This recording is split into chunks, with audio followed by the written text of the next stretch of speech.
सरकार के जितने भी सदस्य हैं, अपने प्रधानमंत्री नरेंद्र मोदी जी को याद दिलाना चाहती हूं कि इस जीवन राम भगवान के जीवन गाथा का क्या संदेश था। सत्ता सदैव नहीं रहती। रथ रावण के पास था, संसाधन रावण के पास थे, सेना रावण के पास थी, सोना रावण के पास थी, वो तो सोने की लंका में रहता था। भगवान राम के पास सत्य था। मुझे लगता है कि वे कर्मकांड में उलझ गए हैं। मुझे लगता है कि वे दिखावे में लिप्त हो चुके हैं। मुझे इंडिया गठबंधन की ओर से इंडिया गठबंधन की 5 सूत्री मांगें पढ़ने के लिए कहा है। इससे पहले कि मैं ये शुरू करूं, मैं एक छोटी सी बात आपके सामने रखना चाहती हूं। देखिए, ये दिल्ली वाले जानते हैं कि ये दिल्ली का सुप्रसिद्ध रामलीला मैदान है। यहाँ बचपन से मैं आ रही हूँ। हर साल दशहरे के दिन यहाँ इसी मैदान में रावण के पुतले का दहन होता है। मैं छोटी थी तो अपनी दादी जी इंदिरा जी के साथ आती थी, उनके पैरों के पास जमीन पर बैठ के देखती थी। उन्होंने हमारे देश की ये प्राचीन, हजारों वर्ष प्राचीन गाथा जो रामायण है, भगवान राम जी की जीवन गाथा मुझे सुनाई। आज जो सत्ता में है वे अपने आप को राम भक्त कहलाते हैं। इसीलिए यहाँ बैठे हुए मेरे मन में ये बात आई कि उनको इस संदर्भ में कुछ कहना चाहिए।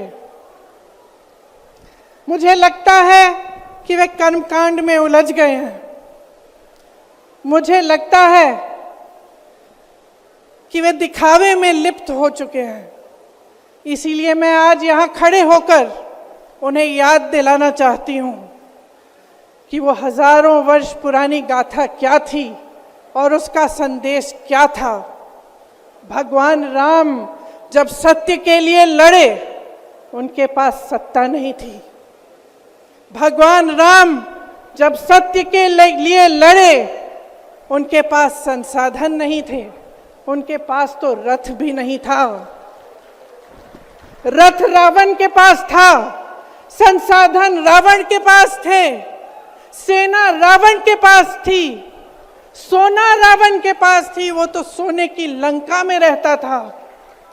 भगवान राम के पास सत्य था, आशा थी, आस्था थी, प्रेम था, परोपकार था, विनय था, धीरज था, साहस था और भगवान राम के पास सत्य था।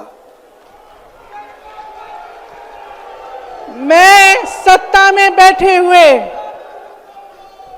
सरकार के जितने भी सदस्य हैं, अपने प्रधानमंत्री नरेंद्र मोदी जी को याद दिलाना चाहती हूं